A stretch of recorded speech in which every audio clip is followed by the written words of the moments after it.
Next up on the Run That Back podcast, we got the R&B princess from the West Coast, and that would be Brandy. Next up on the Run That Back podcast, what album? Brandy. Self-titled. Brandy. Brandy. Up next, let's get it.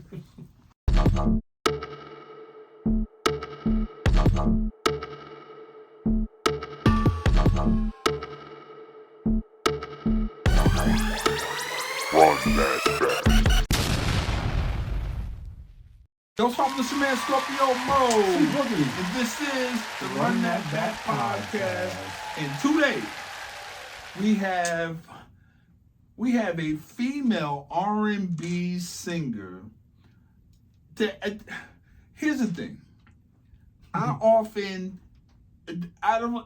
think she was as big as she wanted to be or needed to be, but I think there was a block on her. But very super talented. Went on to do television, correct? Television. Movies. She had lived an interesting life. She's even touring right now, by the way. But that person is, once again, it's Brandy. And I almost want to say, because, I know her mother manager. She has a famous brother. We all know who he is. I don't even want to say that nigga name. But Brandy, man, this is the first album, correct? That is correct. First album, man. It's self-entitled, Brandy, by the way. Yeah, this is her first album. She is called the Vocal Bible. I would say this is her genesis for the Vocal Bible. I would call her the Vocal Bible for this era.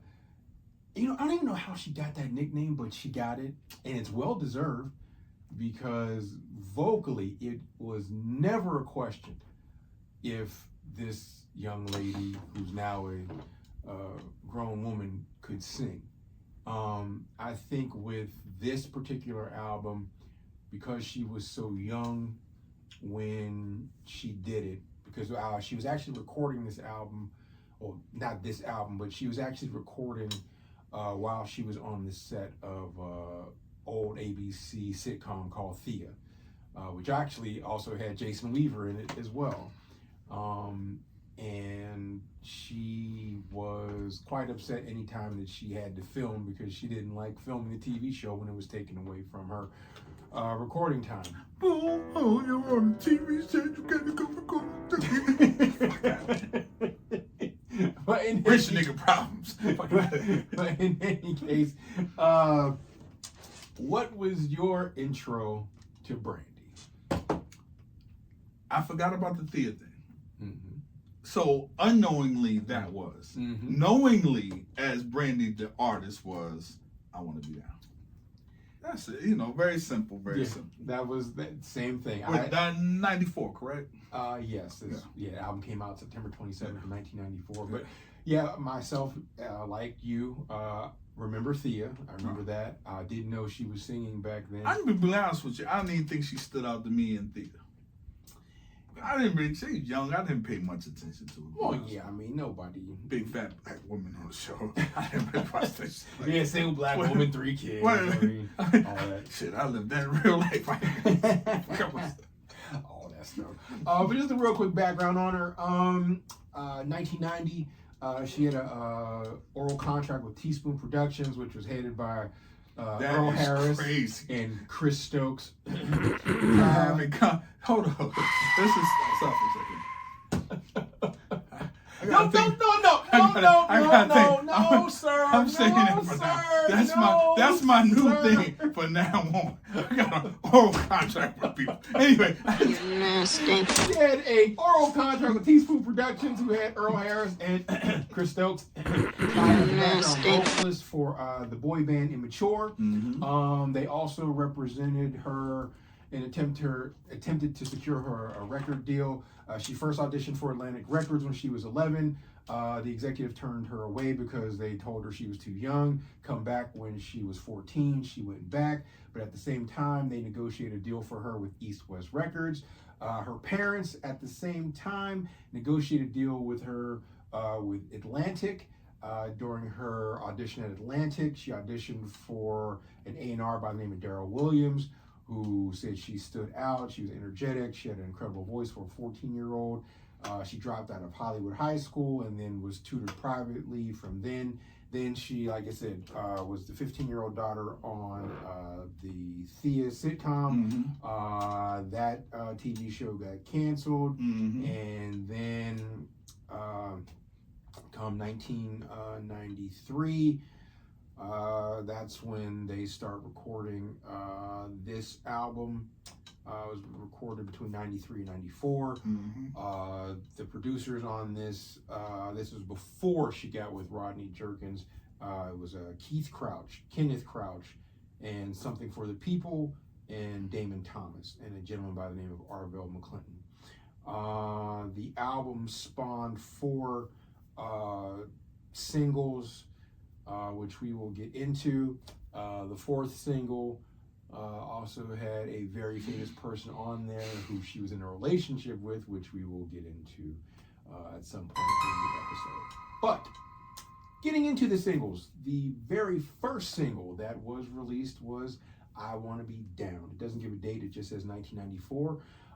But this was something fresh and new on the radio from I think it was late summer, early fall. Was it? Yeah. Okay, but this was, I thought the single I Want to Be Down was fresh and new from a young black female singer. What did you think about it?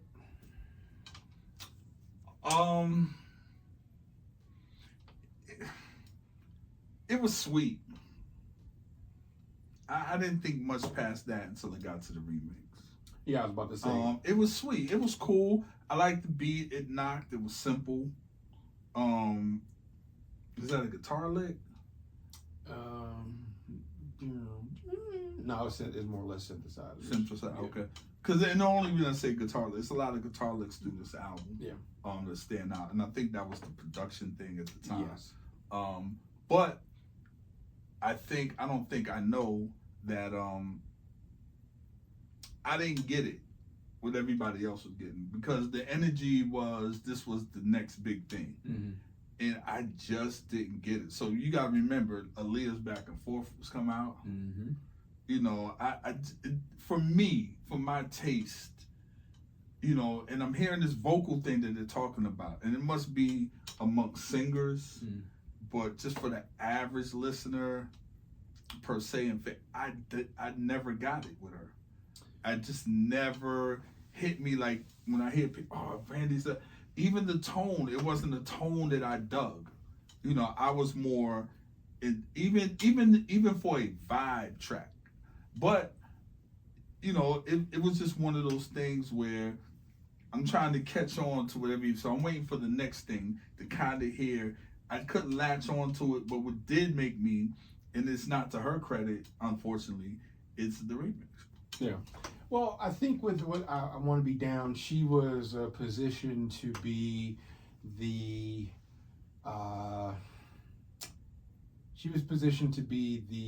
quote unquote black girl next door. Black girl next door, correct. When Aaliyah was positioned to be the opposite of that, when she was, or Monica was positioned to be not that. Right. You see what I'm saying? Right. She was positioned to be the girl next door.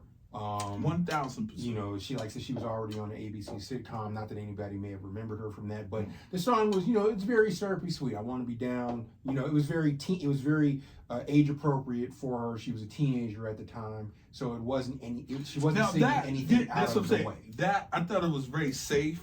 Exactly. That's why I say cute. Right. You know, and you could tell the influence that Mary J. Blige had on her from a track wise. It was very there was a hip hop base. It wasn't overly hip hop. It wasn't overly produced. Other than the snare. But what I'm saying is there was still a maybe vibe from to a it. West Coast, I don't know. Now mind you, once the remix came around that had MC Lyte, Queen Latifah, and Yo-Yo on it, that kicked in the door for a more like cross, I would say, promotion with like a hip hop listener, because daytime radio played the regular single, and then after 6, you had the hip hop version with MC Light, Queen Latifah, and Yo-Yo. So there was a cross synergy with it, with the single going, both ways. You could play something during the day, then you play something during the night. So that was my thinking on it. But it was a cool first single for her to just be, I'm here. The second single, released on December 24th of 1994, was Baby. How did you feel about that? A little better for me. More of my taste. Everything that I hear, especially with it's what a younger Whitney would have done. And to me, they tried to follow this course, right? Of what would a younger Whitney do now? And I think that was the theme throughout the album. Which is funny, because that is who she cites as one of her mentors. If you know a little bit about music, you can hear it. And you can tell by song choices. Voice doesn't really command that, and it probably shouldn't. But you can insert Whitney's voice, and or if you wanted Whitney to be, but she was over the top. By the time Brandy comes, Whitney's out of here. Especially with the bodyguard thing, it's no turning back. You can't go back. Yeah. But that's probably my favorite Brandy track. One of them. Okay. Off this album for sure. Yeah. Off this album for sure. The catchiness, even the way they break it down.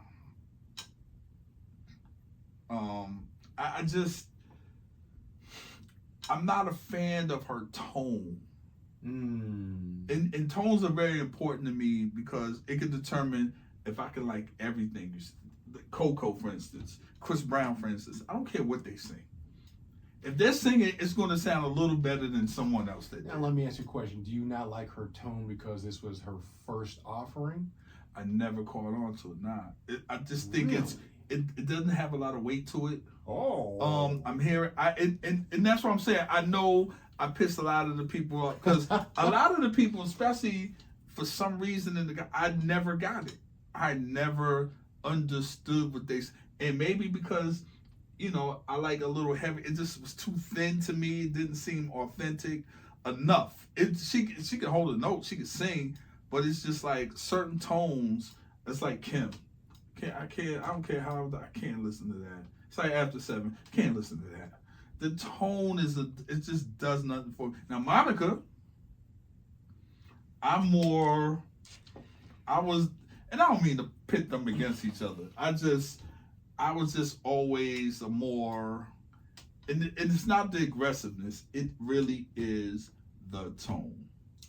Which is wild, because I think for her at her age, and the tone of her voice was so not like it was a heavier tone. For real? Her vocal tone, she has it was more like a. I mean, when she goes low, and maybe that's the reason why I like Baby, because she hits a low note on Baby. Yeah. She sings a little bit deeper on Baby. Maybe that's the reason why that's my favorite song off the album. Possibly, and it was also well received, because it peaked at number 4 on the Billboard 100. I Want to Be Down peaked at number 6 on the Billboard 100. So like I said, she was positioned to be the black girl next door, and she was following I will say along. this, Toni Braxton could do that song. Probably. She probably could. You see what I'm saying? If it was presented to her, sure. Yeah, that's what I'm saying. But you see what I'm saying? Right, no, I got you. Then we'll get into it. The next single that was released, April 11th, 1995, was, now this to me is the standout track on this album, Best Friend. I think I just think the track, I'm surprised nobody sampled this yet, because it's just the guitar lick that runs through, the beat. It's just it's a perfect. You're right. It's just a damn good song. Do you think that's part of the sound for this album? Because there's a lot of songs with guitar licks that run through. Is that sonically? Now, do you think that's the sound? I think driven? Right now, I think that was the sound for the particular producers that were picked for this, because, as we know of Brandy, after this album, she got with Dark Child, right, and that created a whole nother sound for her. It was like once she got with Dark Child, that was like Missy Tim, Brandy Rodney. But see, that's the beauty about Rodney Jerkins, is that if you notice, Rodney Jerkins never broke an artist. Right, he just helped them get to where he they just needed gets to be. the person sophomore, whatever album, right? And but I think that's his thing, is seeing what you've already done, accomplished, mediocre, even great, right, and then do something. I don't know what it is, but that man, and his sound is so crisp and clean. Right. Obviously that's where you get the Michael Jackson stuff, and right, he has a very crisp, and it takes it to, and it does take it. I don't want to say from here to here, but from here to kinda, it does crescendo up with Rodney, but I've never seen him do that with a new artist. But I just believe that, I think not only was that sound for this album, the more and more I thought about it, that was the sound for the 90s a lot of times. That I was gonna say that was the sound for the time, because this was, or at least for them couple years. Yeah, because like I said, there was with the producers, Keith Crouch, Kenneth Crouch, Damon Thomas, like it was more a little bit Hidden Beach type vibe, like Jill Scott. You know what I'm saying? Well, think about it. If you got, because guitar lick, bass line, right? It was hard drums with the melodic sounds, right, and that's it. It wasn't a lot of overproduced. Right, you had your hints of hip hop with the drum sounds, but there was still some real musicality. choppy. Exactly, there was still some musicality on top. Think of it. about this, and then they got a song on it. Maze had a song on it, but R. Kelly's stuff he did with Big. On his album, and the guitar licks and how the beat is just bouncing. Boom, boom, boom. Yeah. Yep. And I was like, oh, okay. Yeah. But like I said, this is my best friend. It was my favorite song off the album. It's like that was just my favorite song. You? Nah, I like it. It wasn't my favorite. Like I explained my favorite. I wasn't mad at it. I just think that every time I hear Brandy, I'm expecting to go. But here's the thing: she had did a special, and I was impressed by that. A live special. Y'all remember that not so long ago? Had Monica, her mother was there, and it was something going on. Maybe 6, 8. I don't know what it was. I'm trying to remember. And I'm not gonna lie to you. It might have been, she did a medley. AMA. Well, I wanted them awards. Soul Train Awards. I think it was the Soul Train Awards. I'm not going. Yeah, I think it was Lady of Soul or Soul Train. I'm not gonna lie. That's when I was impressed. I think her gift. I don't know if I'm sold on records, but I was sold live, and I was like, oh, I didn't know. I really didn't know. So when you hear these songs come alive, I think she's just one of those artists that the record really doesn't do her justice. I mean, when she's doing these showcases, they're live. So I think, and it could be a production thing. The production could hold her back. And I think that's the reason why with Rodney Jerkins, it goes up. He took something, that's where it goes up. For me. And even now thinking about it, because I was like, yo, I didn't know Brandy got down like that. Yeah. I had the chance to see her open up for Boyz II Men on their shout out to Wanya on their second album's world tour. She opened up for Boyz II Men. It was her and Boyz II Men on tour. Speaking of Wanya, the fourth song that was released off the album was on August 8th of 1995 was Brokenhearted. Now, with that being said, the album version is not the version that was released to the general population. It was slowed down. It actually happened to have Wanye on it, so it became a duet, which is the version that people tend to know more than what's on the album. Real quickly, they were involved with each other, which is uncomfortable because if I'm not mistaken, I don't even want to get into that. She was a young buck. He was of age. Yeah, all right. You know. They were on tour. It just didn't. Anyway, they dealt with each other. They stopped. There's that. How did you feel about that song? I like the duet with that version with Wanye. I really rather pick two other singers.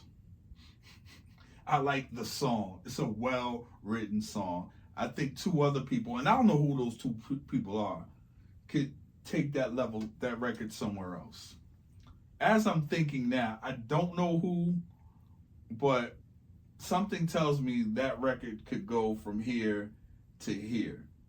And I don't know, because at that time maybe I was over Boys to Men. I don't know, but I do feel like did that record even go to urban radio? Yeah. It was a very popular. And I'm not even. I don't even. And here's the thing. I don't even think it's Brandy. I think it's Wanye for me on the track. I'm not sure. I'm just saying that it's. I find it wild that you didn't like her voice, which is crazy. No, I'm listening. I can hear it now. I've heard it earlier today. Right. I played it again, and it's not her voice. It's the tone. It's a little. It's very Disney, very like when she played the Cinderella thing, it fit her voice. So I understand the choice. Very angelic.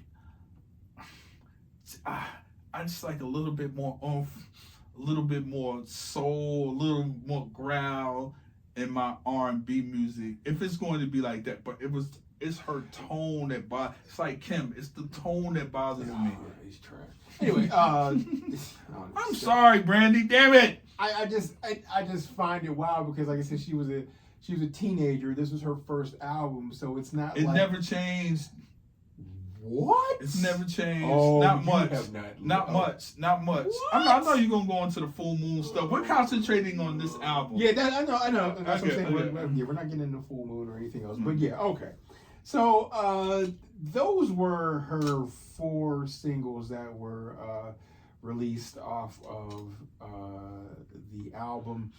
What we're going to do is when we get back, we're going to get through the rest of the track list of the album and hear his opinion. Okay, so now we're back with the track list for the rest of the album.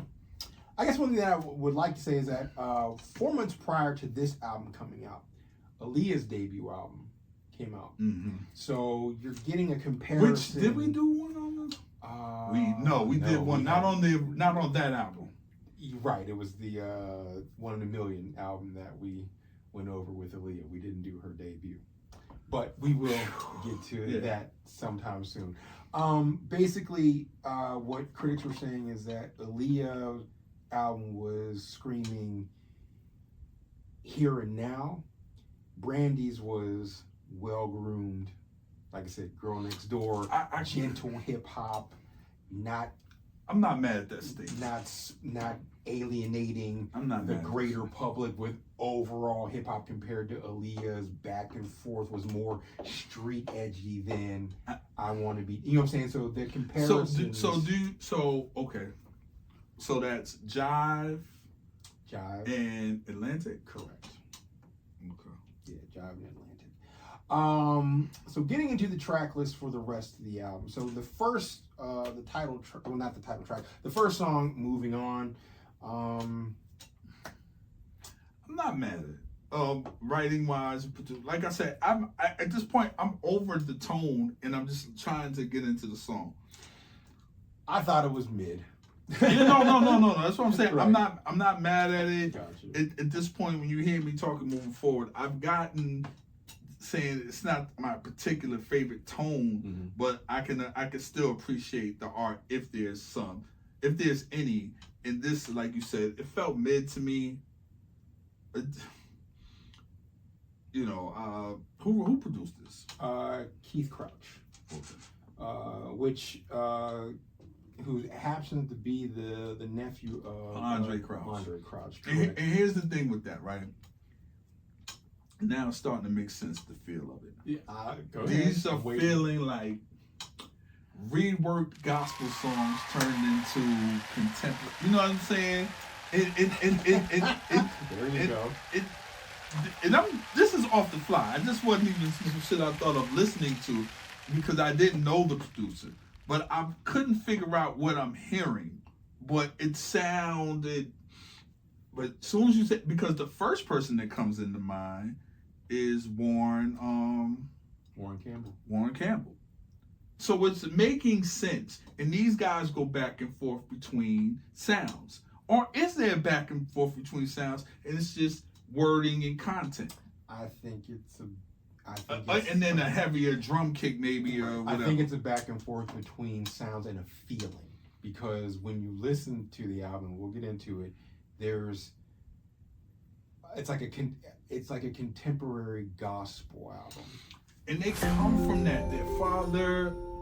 I'm seeing what y'all doing. I see this now. And that's why the sound is different, because remember what we always say, what happened to R&B? The church got out of it. Yeah. But what also happened with R&B during this time, there was a little bit too much church in the musicality that was played. Because if you listen, when we'll get to the songs, there is a certain feel of the sounds where you're like, am I listening to R&B or is this church? I'm playing back every record I just heard, and I'm like, with the exception of the singles, you get, and we'll get to it. So the next song is Baby. We've already gone through that.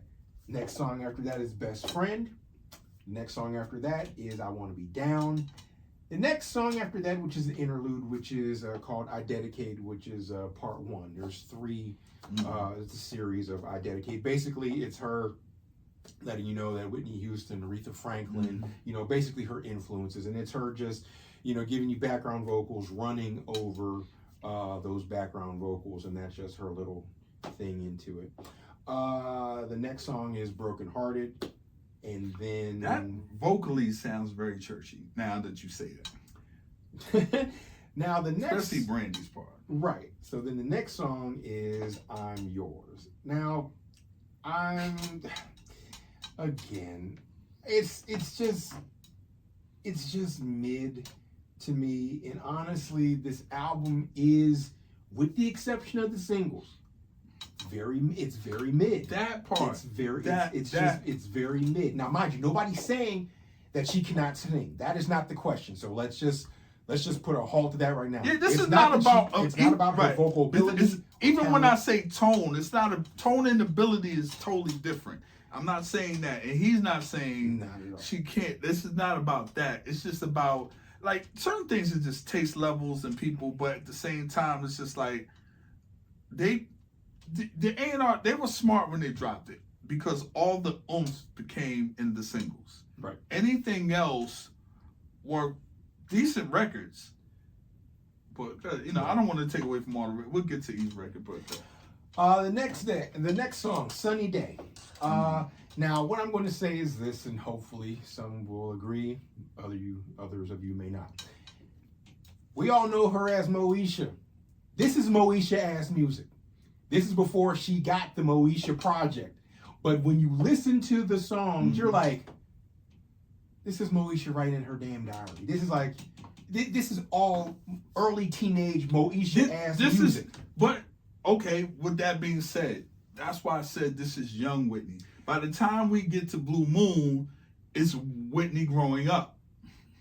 We didn't chance to hear Whitney when she was on, well, we did, but she was always doing older music. Right, correct. We never heard a young Whitney sound, but now we get that.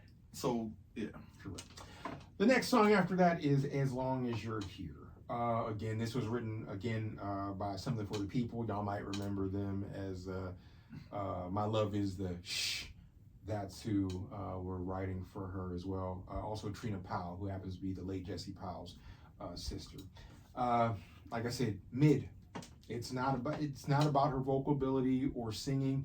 I think for this particular album, it's just the songwriting choices. Like, it's just the songs that were presented. So let me ask you: do you think they had these songs, or they wrote this with her in mind? Because the problem is when you have, if this album was produced by one person, we might not. We wouldn't have gotten a lot of the sound that we got. But the problem, it's not even a problem. But what happens is, and it started in the 90s, we started breaking off and getting, it started in the mid 90s. Instead of getting one producer to do the album, we started getting these other people. Because before then, Teddy would do a whole album, Jimmy Jam would do a whole album. That's where that comes from. These songs, Babyface. Yeah, these songs were sculpted specifically for her. You think? They were. I'm looking at it right now. They were, because she wanted to sing stuff that was in her age range. But what I'm saying is, like, okay, how old is she? Da da da. We're gonna write songs for this, opposed to sitting there with Jam and Lewis, or even Jermaine Dupri with Usher, and we're riding around, sitting in the car, we're going places, and they say to Janet's like, when are we gonna start writing out? And it's like, we're writing it now.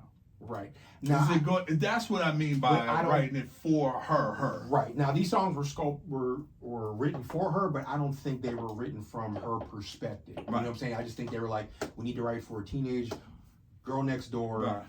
You know, but I think also with the production, like I said, it was Keith Crouch and I forget, it's Keith, and I forget the other Crouch's name. Keith and Kenneth. Like I said, they were putting real music behind this, so that's why that particular sound was coming through. The next song, Always on My Mind, again, another mid-Moesha sounding song. It was. I think it was well written.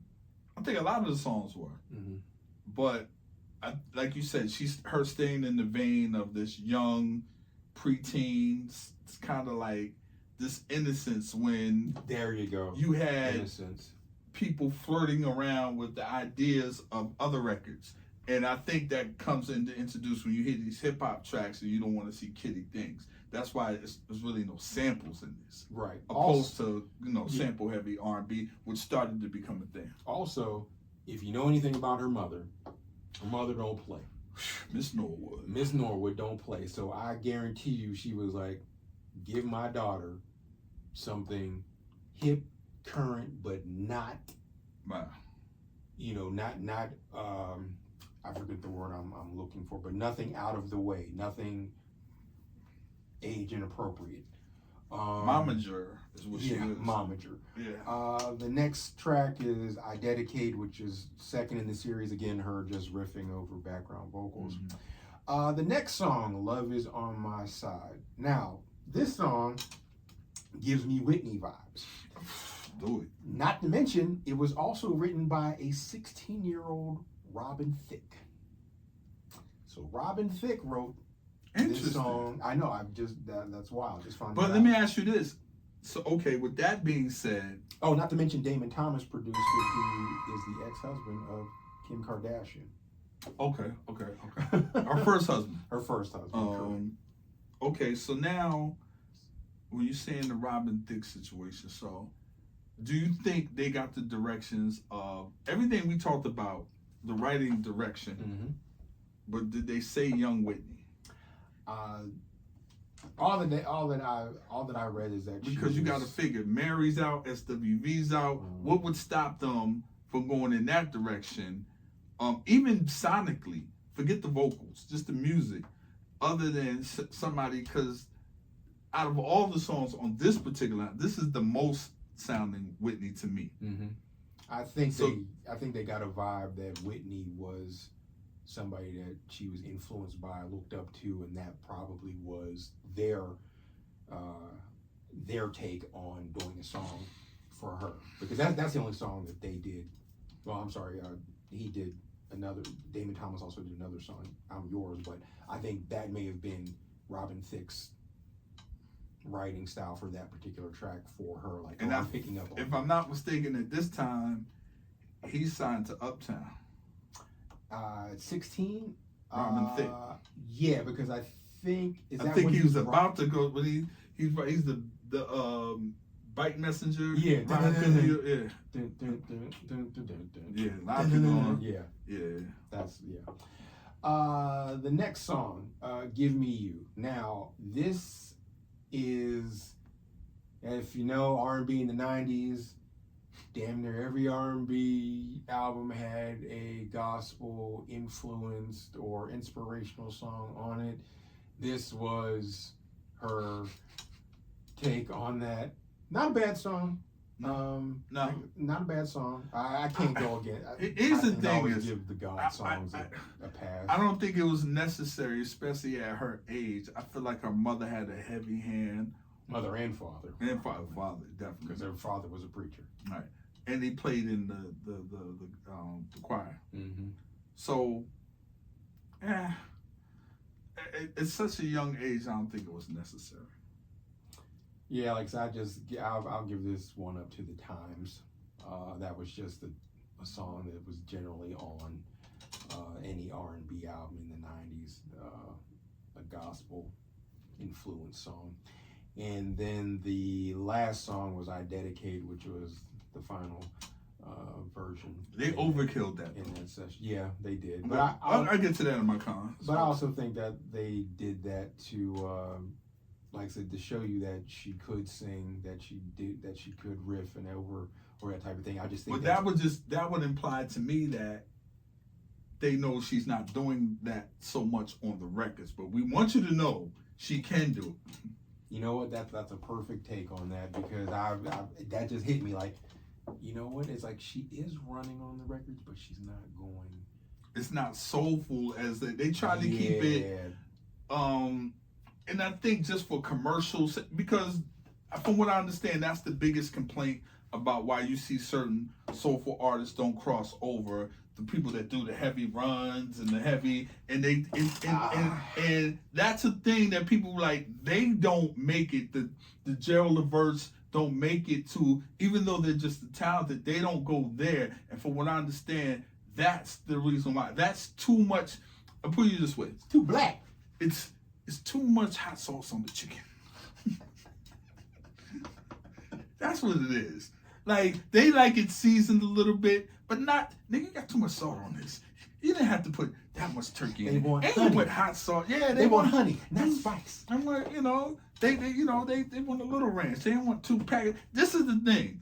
It's too much seasoning for their palate. Which leads me. So that's the reason why she does these short things to show you, look, I'm doing this, but I can do this. Which leads me into thinking why Monica, because we know Monica from a personal standpoint, she'll riff all over shit, but she didn't get her quote-unquote big break mainstream national-wise until The Boy Is Mine, which was with a duet with Brandy. But Monica, just from a singing standpoint, will riff the hell out of.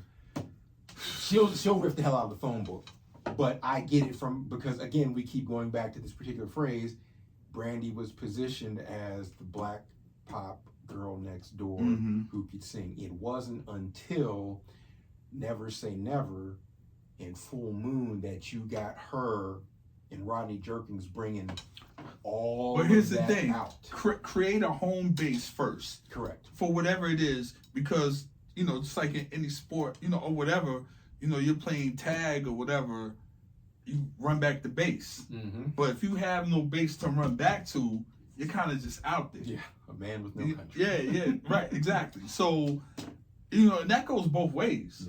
Yeah. Whether it be gospel, whether it be, I heard an R&B artist criticize another artist, I'm not going to say any names, about them doing a gospel album. And this person said, I've been doing the gospel. He said, I've been doing this all my life. Even though I was doing this other stuff, I will always have a song like this. Now this person wants to come back, but I've been doing this. Yeah. You know, and if I told you the two people, the person who said it and who he was talking about, you guys would be shocked. Because I ain't gonna lie, he did seem like a hater. I gave you a hint. But in any case, yeah, so I get that. I get that. Yeah.